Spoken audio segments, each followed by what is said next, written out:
কান্তজিউ মন্দিরের রাসমেলায় হামলার রেশ কাটতে না কাটতেই এবার দিনাজপুরের কাহারোলে হিন্দু সম্প্রদায়ের কীর্তন অনুষ্ঠানে ককটেল বিস্ফোরণ, গুলি, গুরুতর 2 জনকে মেডিকেলে ভর্তি।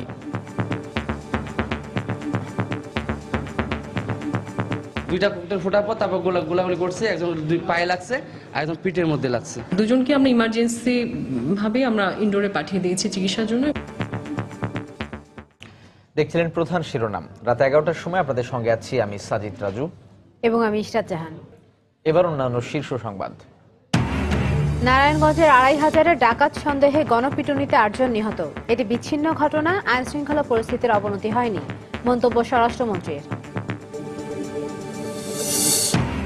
দেশে বর্তমানে বিদ্যুৎ পাচ্ছে 74% মানুষ। 2021 সালের মধ্যে 100% নিশ্চিতের লক্ষ্যে কাজ করছে সরকার। বিদ্যুৎ মেলার উদ্বোধন করলেন রাষ্ট্রপতি।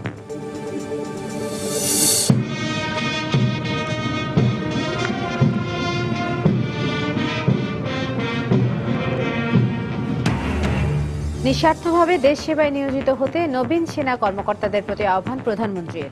সালাম নিলেন রাষ্ট্রপতি কুচকাওয়াজে। গণতন্ত্র নেই বলেই দেশে আজ মানবাধিকার ভুলুণ্ঠিত হচ্ছে, মন্তব্য বিএনপির। জনগণকে নিয়ে ভোটের অধিকার ফিরিয়ে আনা হবে বললেন নেতারা। এবং খুলে দেয়া হলো ফেসবুক, বন্ধ থাকবে ভাইবার সহ বেশ কয়েকটি অ্যাপস। জঙ্গি কার্যক্রম নিয়ন্ত্রণে আইন শৃঙ্খলা রক্ষা বাহিনীর দক্ষতা বাড়ানোর তাগিদ আইটি বিশেষজ্ঞের।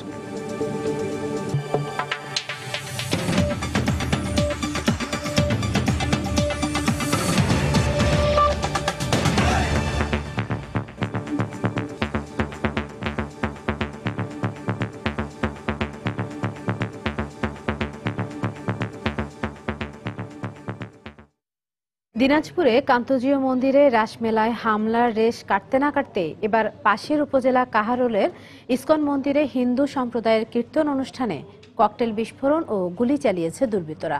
এতে 2 জন গুলিবিদ্ধ হয়েছেন। গুরুতর অবস্থায় তাদের দিনাজপুর মেডিকেল কলেজ হাসপাতালে ভর্তি করা হয়েছে। প্রত্যক্ষদর্শী ও আহতদের স্বজনরা জানান, রাত 8টার দিকে কীর্তন অনুষ্ঠান উপভোগ করছিলেন কয়েকশো মানুষ। এ সময় 4টি মোটরসাইকেলে কয়েকজন দুর্বৃত্ত এসে বেশ কয়েকটি ককটেলের বিস্ফোরণ ঘটায়। পরে তারা গুলি চালালে মিথুন চন্দ্র রায় ও রণজিৎ রায় নামে 2 জন গুলিবিদ্ধ হন। তাদের উদ্ধার করে দিনাজপুর মেডিকেল কলেজ হাসপাতালে ভর্তি করেন স্থানীয়রা। আহতদের অবস্থা গুরুতর বলে জানিয়েছেন চিকিৎসকরা। এর আগে গত 4 ডিসেম্বর রাতে কান্তজিউ মন্দিরের রাসমেলায় যাত্রা প্যান্ডেলে দুর্বৃত্তদের ককটেল হামলায় 6 জন আহত হন। ওই ঘটনার পর আবারও এমন হামলায় আতঙ্কিত হয়ে পড়েছেন সেখানকার বাসিন্দারা। ওখানে কিছু ছেলে আপনার গ্যাঞ্জাম লাগছে বলে ককটেল ফুটেছে, একটা হালকা ফুটেছে, আমরা গেলাম, তারপরে দেখি যায় গোলাগুলি শুরু হয়ে গেছে। 2টা ককটেল ফোটার পর তারপর গোলাগুলি করছে, একজন পায়ে লাগছে আর একজন পিঠের মধ্যে লাগছে। 2 জন রোগী নিয়ে আসলো, একজন আর পিঠে গুলি লাগানো আর একজন আর পায়ে। 2 জন পেশেন্ট আসছেন, মিঠুন এবং রণজিৎ। মিঠুন ওনার হচ্ছে পিঠে গুলি লাগছে আর রণজিৎ ওনার বাম পায়ে। আর 2 জনকে আমরা ইমার্জেন্সি ভাবে আমরা ইনডোরে পাঠিয়ে দিয়েছি চিকিৎসার জন্য এবং অলরেডি তাদের চিকিৎসা শুরু হয়েছে। দর্শক, এই মুহূর্তে দিনাজপুর মেডিকেল কলেজ হাসপাতালে আছেন আমাদের প্রতিনিধি গোলাম নবী দুলাল। বিস্তারিত জানতে আমরা টেলিফোনে কথা বলছি তার সঙ্গে। দুলাল, ঘটনার বিস্তারিত আপনি কতটুকু জানতে পেরেছেন? রাজু, আপনি যেমনটি বলছিলেন যে কাহারোলের ইসকন মন্দিরে যে দুর্বৃত্তদের হামলা, সে আহতরা এখন দিনাজপুর মেডিকেল কলেজ হাসপাতালে রয়েছে। আমি দিনাজপুর মেডিকেল কলেজ হাসপাতালে ডাক্তার ফারহানার সঙ্গে কথা বলেছি। তিনি প্রাথমিক অবস্থায় পেশেন্টকে দেখেছেন।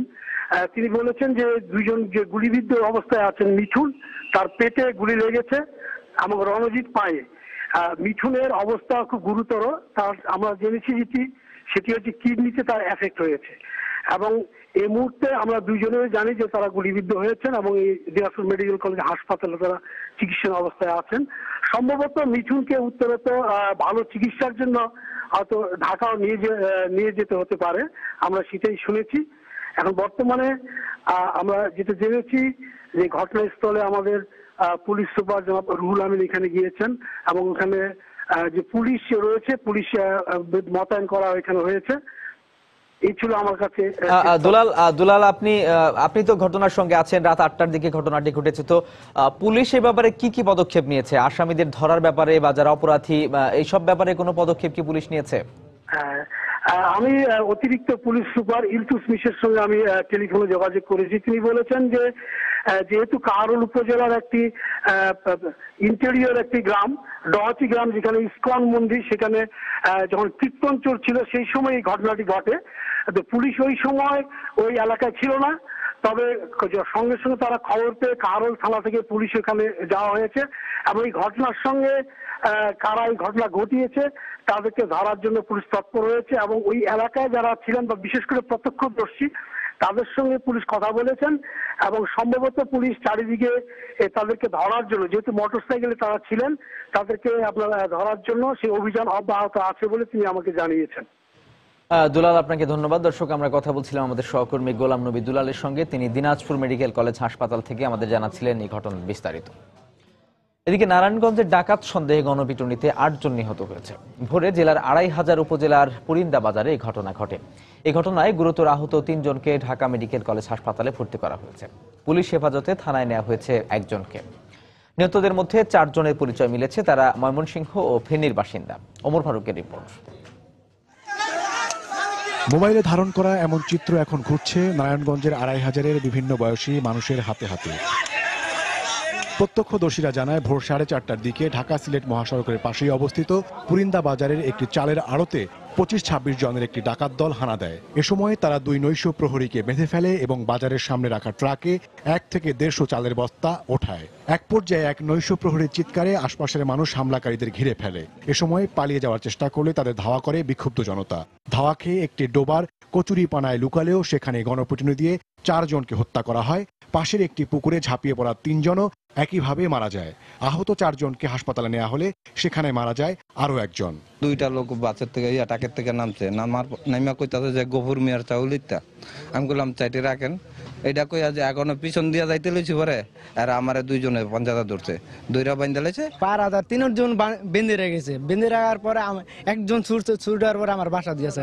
বাসার পরে সপ্তাহে বলছে আমার আঙ্কেল ভাইয়া সপ্তাহে আইছে। আওয়ার পরে আমরা গেলাম, আমরা যাওয়ার পরে হেরা দিই কমসে কম 1 থেকে 25 জন 35 জন হবে, এক বস্তা ফুটাইতেছে। এক পুকুরে 3 জন, আর এই সাইডে আসলে ওইখানে আসলে 2 জন, 5 জন। আর একটা কিন্টারগার্টেন আসলে ওই সাইডে, ওইখান থেকে বাইরে হয়েছে, পরে ওইখানে মারছে। মোট 8 জন মারা হয়েছে, মোট 8 জন। দোকানে থাকা চা লুটের উদ্দেশ্যে দুর্বৃত্তরা হামলা চালিয়েছিল বলে জানিয়েছে দোকানটির মালিক।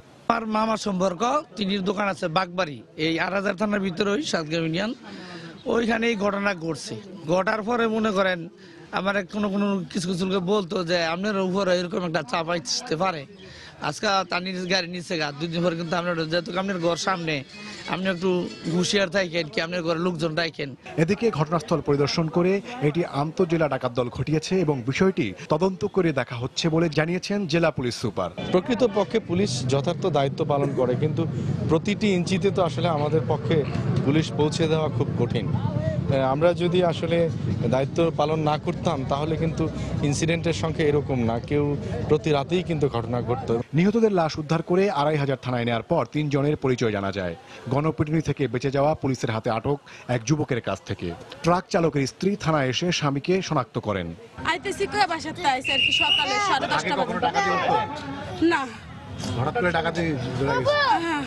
আমি জানি না ভাই। ময়নাতদন্তের জন্য 8টি মরদেহ নারায়ণগঞ্জ ভিক্টোরিয়া হাসপাতালে নেওয়া হয়েছে। গণপিটুনিতে আহত 3 জনকে ঢাকা মেডিকেল কলেজ হাসপাতালে চিকিৎসা দেওয়া হচ্ছে। ওমর ফারুক, সময় সংবাদ, নারায়ণগঞ্জ। এদিকে স্বরাষ্ট্রমন্ত্রী বলেছেন, নারায়ণগঞ্জে গণপিটুনিতে 8 জন নিহত হওয়া একটি দুর্ঘটনা। দেশে আইনশৃঙ্খলা পরিস্থিতির কোনো অবনতি হয়নি। দুপুরে আজিমপুরে এক অনুষ্ঠানে সাংবাদিকদের প্রশ্নের জবাবে তিনি এসব কথা বলেন। আইন শৃঙ্খলা বলেন কিংবা ওইটারে কি বলে অন্য কিছু এখানে ঘটেনি। কোনো ধরনের চক্রান্ত এখানে নয়, এটা সিম্পল ডাকাতির মামলা। খ্রিস্টান সম্প্রদায়ের মানুষের উপর বেশ কিছু থ্রেট আসছে, তাদের নিরাপত্তার জন্য কোনো খ্রিস্টান সম্প্রদায়ের 2-1 জনের নামেও থ্রেট আসছে, সেগুলো আমরা দেখছি। আমাদের এই ধরনের পিছনে যদি কেউ থেকে থাকে তাহলে আমরা তার ব্যবস্থা নেব। আইনের শাসনের অভাবেই গণপিটুনির মতো ঘটনাগুলো ঘটছে বলে মন্তব্য করেছেন জাতীয় মানবাধিকার কমিশনের চেয়ারম্যান ডক্টর মিজানুর রহমান। সকালে বাংলা একাডেমিতে সাংবাদিকদের প্রশ্নের জবাবে এই কথা জানান তিনি। এ সময় তিনি বলেন, দিনের পর দিন মানুষের এই ধরনের প্রবণতা খুবই দুঃখজনক। অপরাধ প্রবণতা কিন্তু হঠাৎ করে বা একদিনে কিন্তু গড়ে ওঠেনি। এটি কিন্তু একটা বিরাট একটা সমস্যার একটা বহিঃপ্রকাশ। আইনের শাসন যেভাবে প্রতিষ্ঠিত করা দরকার সেই অবস্থায় আমরা পৌঁছতে পারিনি। আইনের শাসন যদি থাকতো এবং যে কোনো অপরাধ করলেই তাকে সেই অপরাধের জন্য শাস্তি পেতে হবে আইন অনুযায়ী, এই সত্য যদি আমরা প্রতিষ্ঠিত করতে পারতাম তাহলে কিন্তু মানুষ নিজের হাতে আইন এভাবে তুলে নিত না। দেখছেন রাত 11টার সময়। নেট মানে চোখ খুলে পাখিটার মুখ, আর বেশি ইন্টারনেটে পুরো দিন সেই সুখ। নেট মানে সেলফি যখন তখন, ও ও ও বেশি বেশি ইন্টারনেট, বেশি বেশি হ্যাপিনেস। নেট মানে ওয়েটিং, স্কোর ব্রাউজিং, আর বেশি বেশি নেটে পুরো ম্যাচ ওয়াচিং। আর বেশি বেশি ইন্টারনেট মানে এয়ারটেল ইন্টারনেট। দেশের সেরা ইন্টারনেট প্যাকের জন্য dial *121 *999#। Airtel, the smartphone network. সামর্থ্য থাকলেও বিদ্যুৎ ও জ্বালানি ব্যবহারে আরও মিতব্যয়ী হতে দেশবাসীর প্রতি আহ্বান জানালেন রাষ্ট্রপতি মোহাম্মদ আব্দুল হামিদ।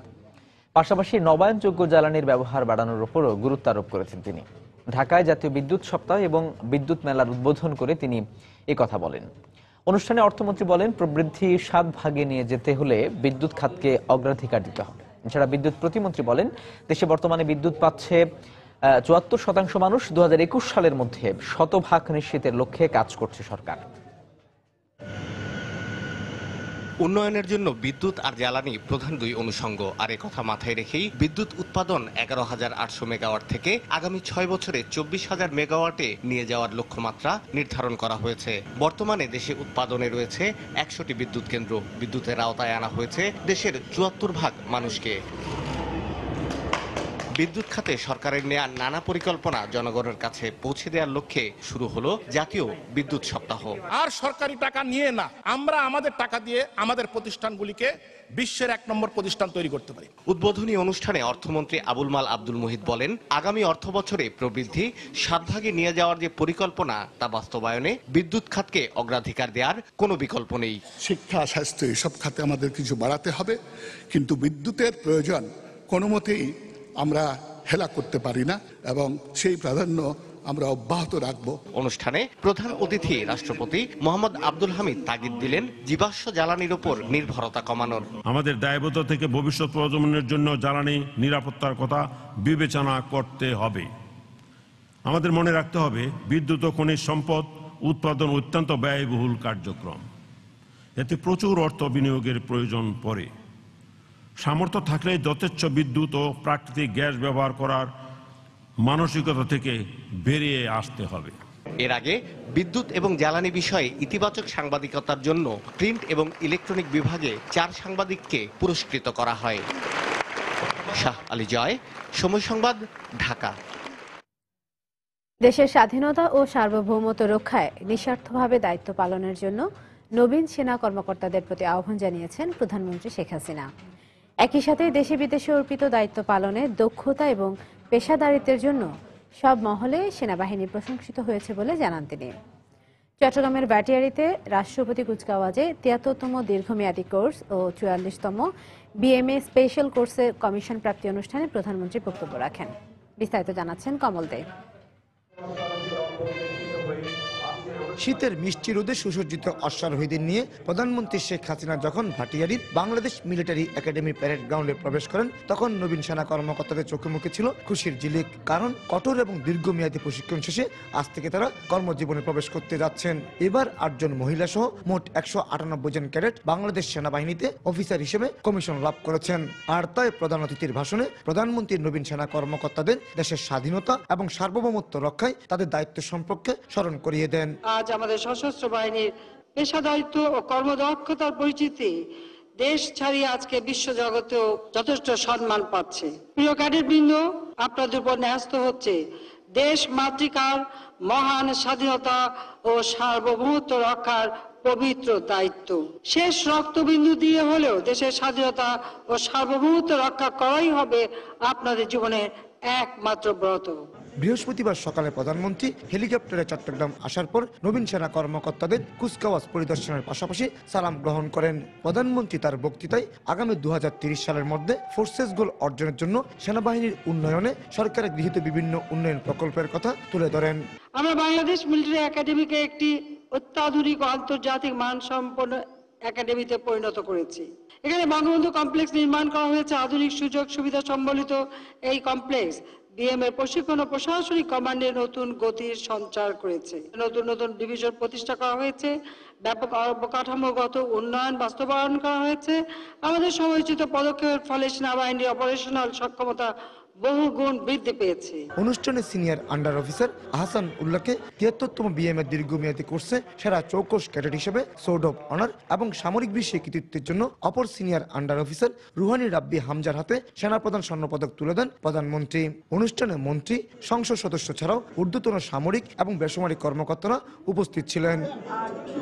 প্রধানমন্ত্রী শেখ হাসিনা দেশের স্বাধীনতা ও সার্বভৌমত্ব রক্ষায় সেনা সদস্যদের সর্বোচ্চ ত্যাগ স্বীকারের প্রতি আহ্বান জানান। একই সাথে তিনি জাতির জনকে সোনার বাংলা গড়ে তুলতে তারা অসমাপ্ত কাজ সমাপ্ত করার জন্য সেনা সদস্যদের প্রতি আহ্বান জানিয়েছেন। বাংলাদেশ মিলিটারি একাডেমি থেকে কমল দে, সময় সংবাদ। রাত 11টার সময় আরো থাকছে।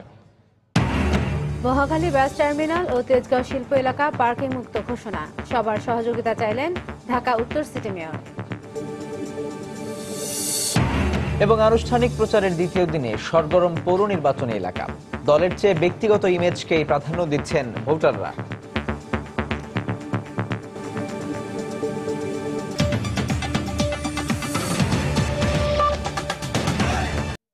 দেশে গণতান্ত্রিক পরিবেশ নেই বলেই মানবাধিকার ভুলণ্ঠিত হচ্ছে বলে অভিযোগ করেছেন বিএনপি নেতারা। বিকেলে ইঞ্জিনিয়ার্স ইনস্টিটিউটে মানবাধিকার দিবসের এক আলোচনা সভায় বক্তব্য রাখতে গিয়ে তারা বলেন, দেশের মানুষকে পাশে নিয়ে বিএনপি ভোটের অধিকার ফিরিয়ে আনবে।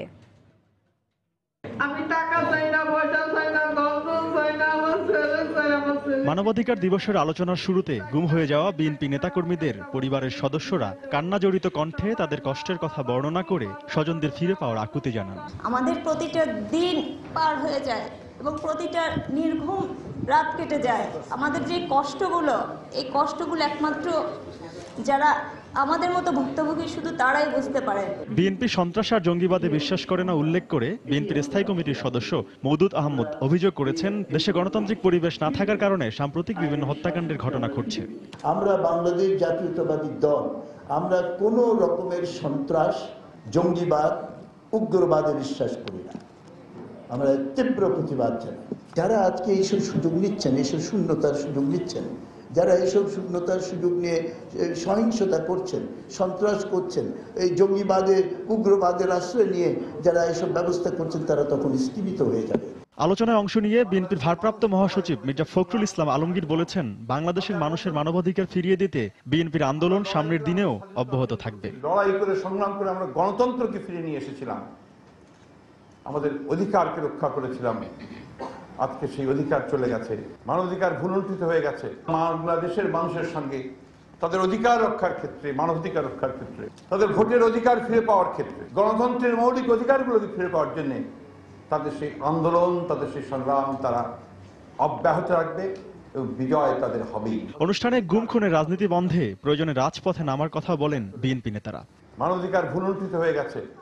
অবশেষে খুলে দেওয়া হলো ফেসবুক। তবে দেশের নিরাপত্তার স্বার্থে বন্ধ থাকবে হোয়াটসঅ্যাপ, ভাইবার সহ বেশ কয়েকটি সামাজিক যোগাযোগ মাধ্যম। দুপুরে সচিবালয়ে এক সংবাদ সম্মেলনে এই সিদ্ধান্তের কথা জানান ডাক ও টেলিযোগাযোগ প্রতিমন্ত্রী অ্যাডভোকেট তারানা হালিম। এদিকে সামাজিক যোগাযোগ মাধ্যম বন্ধ করে নয়, বরং আইন শৃঙ্খলা রক্ষাকারী বাহিনীর দক্ষতা বাড়িয়ে জঙ্গি কার্যক্রম নিয়ন্ত্রণ সম্ভব বলে মনে করেন তথ্য প্রযুক্তি বিশেষজ্ঞরা।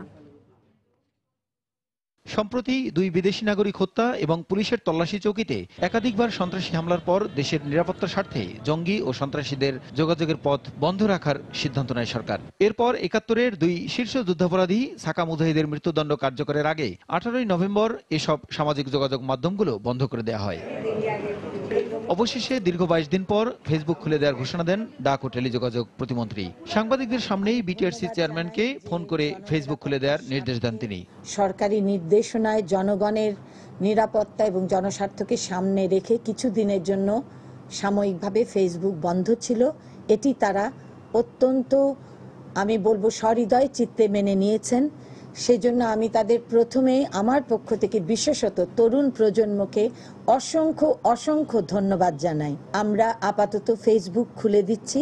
এদিকে বিশেষজ্ঞরা বলেছেন, তথ্য প্রযুক্তি ব্যবহার করে জঙ্গি কার্যক্রম নিয়ন্ত্রণে আইন শৃঙ্খলা রক্ষাকারী বাহিনীর দক্ষতা আরও বাড়ানো দরকার। প্রযুক্তির সঙ্গে যে লড়াই যদি করতে হয় তাহলে সেটা প্রযুক্তি দিয়েই করতে হবে। সন্ত্রাসীরা যারা এই সমস্ত চ্যানেল ব্যবহার করে তাদের সঙ্গে মোকাবেলা করতে চায়, তাহলে আমাদেরকে নিজেদেরও, আমাদের আইন শৃঙ্খলা বাহিনী, আমাদের যারা বিভিন্ন আইআইজি, আইজেএসও, এরা সবাইকে কিন্তু অনেক বেশি দক্ষ হইতে হবে। তবে ফেসবুক খুলে দেওয়া হলেও নিরাপত্তার স্বার্থে অন্যান্য সামাজিক যোগাযোগ মাধ্যম পরবর্তী নির্দেশ না দেওয়া পর্যন্ত আগের মতোই বন্ধ রাখার সিদ্ধান্ত নিয়েছে সরকার। প্রসূন আশিস, সময় সংবাদ, ঢাকা। জঙ্গি ও সন্ত্রাসের বিরুদ্ধে রুখে দাঁড়াতে সরকারের পাশাপাশি ইমাম আলেমদের প্রতি আহ্বান জানিয়েছেন খাদ্যমন্ত্রী অ্যাডভোকেট কামরুল ইসলাম। সকালে রাজধানীর আজিমপুর গার্লস স্কুলে এক অনুষ্ঠানে তিনি একথা বলেন। এ সময় জঙ্গিরা জিহাদের নামে যা করছে তা সবার সামনে তুলে ধরতে ইমামদের প্রতি অনুরোধ জানান। আজকে জঙ্গিরা জিহাদের নামে যা করছে, আমাদের মুসলমান সমাজকে বিশ্বের দরবারে আমাদের মাথা হেঁটো যে হয়ে যাচ্ছে। আজকে জঙ্গিরা আমাদের যে সমস্ত অপরাধ করছে, সেই কথাগুলো আপনাদেরকে, আমাদের দাবি হচ্ছে সেই কথাগুলো আপনারা বলেন। আমাদের সবাইকে সচেতন হতে হবে। শুধু মাদ্রাসায় শিক্ষিতরাই কেবল জঙ্গি হয় তা না, ইংরেজি শিক্ষিত বহু ছাত্ররাই, বড় বড় ইংরেজি শিক্ষিত এই সমস্ত প্রাইভেট ইউনিভার্সিটি যে সমস্ত ছাত্রছাত্রী, এই ইংরেজি শিক্ষিতরা পর্যন্ত বিভ্রান্তি হয়ে এই সমস্ত তৎপরতায় জড়িত হচ্ছে। আমাদের দেশটাকে জঙ্গি রাষ্ট্র বানানোর জন্যে, আমাদের দেশটাকে একেবারে অকার্যকর রাষ্ট্রে পরিণত করার জন্য আন্তর্জাতিক ষড়যন্ত্রকারীরা ষড়যন্ত্র করছে, এবং এরা, এই ষড়যন্ত্রকারীরা দের সাথে আমাদের কিছু লোক, আমাদের কিছু নেতৃবৃন্দ আজকে এই মৌদুদিবাদের গোষ্ঠী আজকে তাদের সাথে একসাথে মিলে আজকে দেশটাকে ধ্বংস করার ষড়যন্ত্র করছে। রাত 11টার সময় আরো থাকছে। সারা দেশে শুরু হলো চলচ্চিত্র উৎসব, চলবে 24 ডিসেম্বর পর্যন্ত। পর্দা নামলো থিয়েটার উৎসবে।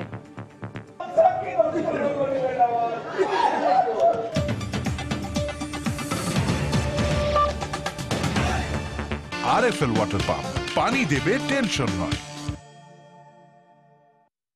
তেজগাঁও শিল্প এলাকা, ট্রাক স্ট্যান্ড ও মহাখালী বাস টার্মিনাল সংলগ্ন সড়ক পার্কিং মুক্ত ঘোষণা করেছে ঢাকা উত্তর সিটি কর্পোরেশন। বিকেলে তেজগাঁও ট্রাক স্ট্যান্ডে এক সমাবেশে এই ঘোষণা দেন মেয়র আনিসুল হক।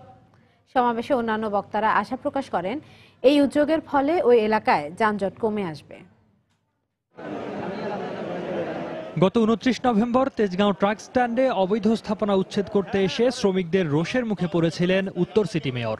10 দিন পর বৃহস্পতিবার সেখানেই আবার এলেন আশপাশের এলাকাকে পার্কিং মুক্ত ঘোষণা করতে। এই উপলক্ষে আয়োজিত সমাবেশে বক্তব্য রাখেন মেয়র আনিসুল হক। আমাদের সঙ্গে শ্রমিকের কোনো বাদানুবাদ ছিল না। মালিকদের ট্রাক ভেতরে সরানোর জন্য আমরা ট্রাক স্ট্যান্ডকে আরো পরিচ্ছন্ন করতে এসেছিলাম। ঢাকাকে সবুজ ও পরিচ্ছন্ন নগরী হিসেবে গড়ে তোলার বিভিন্ন পদক্ষেপের ধারাবাহিকতাতেই সড়কগুলোকে পার্কিং মুক্ত করার উদ্যোগ বলে জানালেন তিনি। ক্লিন ঢাকার কথা বলছি, আমরা গ্রিন ঢাকার কথা বলছি, আমরা মানে যানজট মুক্ত ঢাকার কথা বলছি, আমরা নিরাপদ ঢাকার কথা বলছি। প্রত্যেকটি কাজ আমরা শুরু করেছি। পরিবহন মালিক, শ্রমিক সহ রাজনৈতিক কর্মীদের অংশগ্রহণের সমাবেশে স্থানীয় সংসদ সদস্য আসাদুজ্জামান খান কামাল মহাখালী বাস টার্মিনালকে সংস্কারের আহ্বান জানান। ঢাকাকে যানজট মুক্ত রাখার জন্য এবং এই এলাকাকে যানজট মুক্ত রাখার জন্য আপনার কাছে অনুরোধ, আমাদের মহাখালী বাস স্ট্যান্ডকেও আরো সুন্দর, আরো সমৃদ্ধ, দরকার হলে এটাকে দুতলার বাস স্ট্যান্ড করে দেন। রাজধানীকে পরিচ্ছন্ন ও বাসযোগ্য রাখতে নাগরিকদের সহযোগিতাও কামনা করেন বক্তারা। বাংলাদেশ। সৌমিত্র শুভ্র, সময় সংবাদ, ঢাকা। আনুষ্ঠানিক প্রচারণার দ্বিতীয় দিনে জোর প্রচারণা চালাচ্ছেন পৌরসভা নির্বাচনে মনোনীত প্রার্থীরা। প্রতিটি মুহূর্তকে কাজে লাগাচ্ছেন তারা।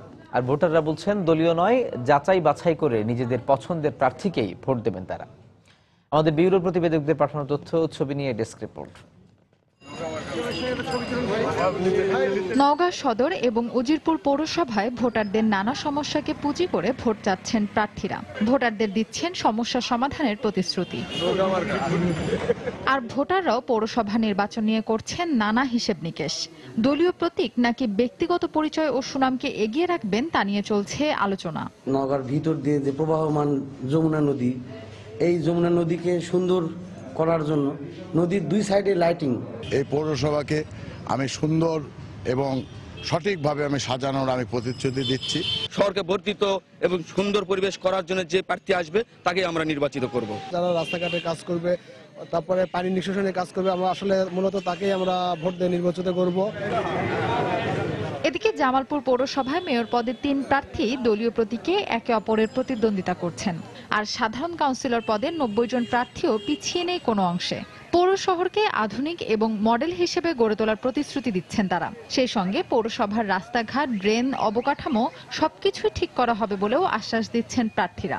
আর ভোটাররা বলছেন বিপদে যে পাশে থাকবে ভোট তাকেই দেবেন। বৃষ্টি হলে পানি হয়ে যায় ওডাল, তাই না, তারপর ড্রেন নাই, তারপরে এখানে আমাদের অনেক কিছু আমাদের সমস্যা, ময়লা আবর্জনা বা আপনার যানজট, এগুলা দিক দিয়ে যে সচেতন একজন লোক আমরা পাবো তাকে আমরা ভোট দিব।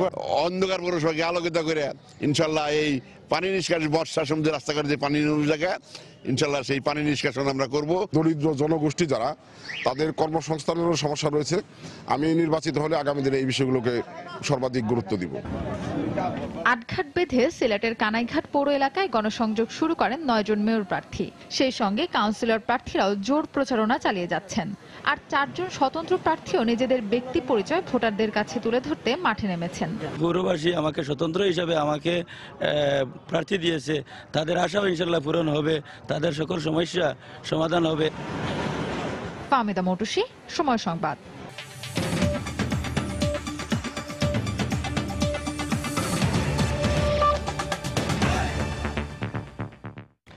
গাড়ি চাপা দিয়ে মানুষ হত্যা মামলা থেকে অব্যাহতি পেলেন বলিউড চিত্রনায়ক সালমান খান। বৃহস্পতিবার এই মামলা থেকে তাকে অব্যাহতি দেয় মুম্বাই হাইকোর্ট। হাইকোর্টের দেওয়া রায়ে বলা হয়, এই মামলায় সালমান খানের বিরুদ্ধে 5 বছর কারাদণ্ডের নিম্ন আদালতের আদেশটি ত্রুটিপূর্ণ ছিল। বিচারের ক্ষেত্রে সালমানের জনপ্রিয়তা নয়, বরং আদালতে জমা দেওয়া নথিপত্রের ভিত্তিতে এই রায় দেওয়া হয়েছে বলে জানায় আদালত। রায় ঘোষণার সময় আদালতে উপস্থিত ছিলেন সালমান খান। গেল 2002 সালের 2রা সেপ্টেম্বর সালমানের গাড়ির ধাক্কায় মুম্বাইয়ের ফুটপাতে ঘুমন্ত এক ব্যক্তি নিহত হলে সালমান খানের বিরুদ্ধে অভিযোগ গঠন করা হয়।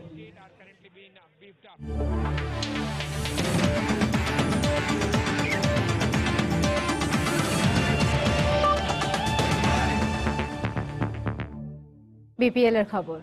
নাটকীয়ভাবেই শেষ হলো বিপিএল এর লিগ পর্বের শেষ ম্যাচ।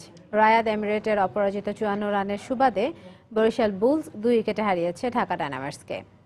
আগে ব্যাট করে 6 উইকেট হারিয়ে 136 রান করে ঢাকা। জবাবে 8 উইকেট হারিয়ে লক্ষ্যে পৌঁছে যায় বরিশাল। এই জয়ে 10 ম্যাচে 14 পয়েন্ট পেলেও রান রেটে পিছিয়ে থেকে টেবিলের 3য় স্থানে রয়েছে বরিশাল। মিরপুরে টস হেরে ব্যাট করতে নেমে ভালোই শুরু করে ঢাকা, তবে দলীয় 47 রানের মধ্যে 2 ওপেনারকে হারিয়ে বিপাকে পড়ে ডায়নামাইটস। এরপর অভিষিক্ত নিখিল দত্তের স্পিন ঘূর্ণিতে কুপকাত হন ম্যালকম ওয়ালার ও নাসির হোসেন। শেষের দিকে মোসাদ্দেকের 30 রানের উপর ভর করে 136 রানের সংগ্রহ পায় ঢাকা। জবাবে বরিশালের শুরুটা হয় দুঃস্বপ্নের মতো। স্কোর বোর্ডে 45 রান যোগ করতেই সাজঘরে ফেরেন রনি তালুকদার, টেইলর, অধিনায়ক মাহমুদুল্লাহ এবং আসরের একমাত্র সেঞ্চুরিয়ান লুইস। উইকেটে থিতু হওয়ার আগেই সতীর্থদের অনুসরণ করেন সাব্বির ও সোহাগ গাজী। কিছুটা প্রতিরোধ গড়ে উদ্বোধনী ব্যাটসম্যান মেহেদী মারুফ ফেরেন দলীয় 76 ও ব্যক্তিগত 37 রানে। কিন্তু শেষের দিকে ক্যারিবীয় অলরাউন্ডার রায়াদ এমিরেটের 28 বলে 54 রানের ছোড়ো ইনিংসের সুবাদে নাটকীয় জয় পায় বরিশাল। আর এদিকে দিনের প্রথম ম্যাচে সিলেটকে 71 রানে হারিয়ে পয়েন্ট টেবিলের শীর্ষস্থান দখল করল কুমিল্লা ভিক্টোরিয়ান্স। টস হেরে ব্যাট করতে নেমে 4 উইকেটে 150 রান করে মাশরাফির কুমিল্লা। জবাবে কুমিল্লার স্পিনারদের তোপের মুখে মাত্র 79 রানে থামে সিলেট সুপারস্টার্সের ইনিংস। সিলেটের এই হারে ঢাকা ডায়নামাইটসের নিশ্চিত হয়েছে প্লে অফ পর্ব, তাই আসর থেকে বাদ পড়ল সিলেট সুপারস্টার্স। মিরপুরে আগে ব্যাট করতে নেমে শুরুতে হোঁচট খায় কুমিল্লা। দলীয় 7 রানে আউট হন ওপেনার লিটন দাস। এরপর দারুণ ব্যাট করা শেজাদ ফেরেন 42 রান করে। পরপর ব্যক্তিগত 27 রানে আউট হন ইমরুল কায়েস। পরে কুমিল্লা রানের চাকা সচল রাখেন অলোক কাপালি ও আজহাক জাইদি। এই জুটি থেকে আসে 56 রান। জাইদি 31 রানে আউট হন এবং শেষ পর্যন্ত অলোক কাপালির অপরাজিত 32 রানে 150 রানের ফাইটিং স্কোর পায় কুমিল্লা। জবাব দিতে নেমে শুরুটা মোটেও ভালো হয়নি সিলেটের। দলীয় 37 রানে প্রথম সারির 5 ব্যাটসম্যানকে হারিয়ে ফেলে তারা, যে কারণে ম্যাচ থেকে ছিটকে পড়ে আফ্রিদির দল। এক মুমিনুল বাদে বাকি ব্যাটসম্যানরা ব্যর্থ হলে 79 রানে অল আউট হয় সিলেট। শুভাগত 3টি, আন্দ্রে রাসেল ও আজহার জাইদি 2টি করে উইকেট নেন। রাত 11টার সময় পর্যায়ে শীর্ষ সংবাদ জানিয়ে দিচ্ছি আরো একবার। কান্তজিও মন্দিরে রাসমেলায় হামলা রেশ কাটতে না কাটতে এবার দিনাজপুরে হিন্দু সম্প্রদায়ের কীর্তন অনুষ্ঠানে ককটেল বিস্ফোরণ, গুলি, 2 জন আহত। নারায়ণগঞ্জের 2500-এ ডাকাত সন্দেহে গণপিটুনিতে 8 জন নিহত। এটি বিচ্ছিন্ন ঘটনা, আইন শৃঙ্খলা পরিস্থিতির অবনতি হয়নি, মন্তব্য স্বরাষ্ট্রমন্ত্রীর। দেশে বর্তমানে বিদ্যুৎ পাচ্ছে 74% মানুষ। 2021 সালের মধ্যে শতভাগ নিশ্চিতের লক্ষ্যে কাজ করছে সরকার। বিদ্যুৎ মেলার উদ্বোধন করলেন রাষ্ট্রপতি।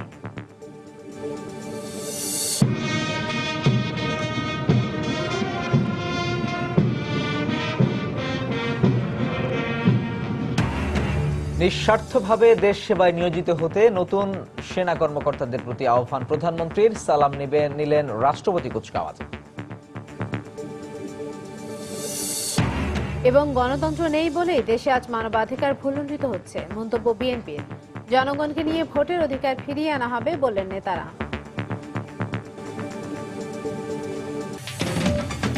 দর্শক, এই ছিল রাত 11টার সময়। যে কোনো খবর পেতে ভিজিট করুন সময়নিউজ.tv। সঙ্গে থাকুন সময়।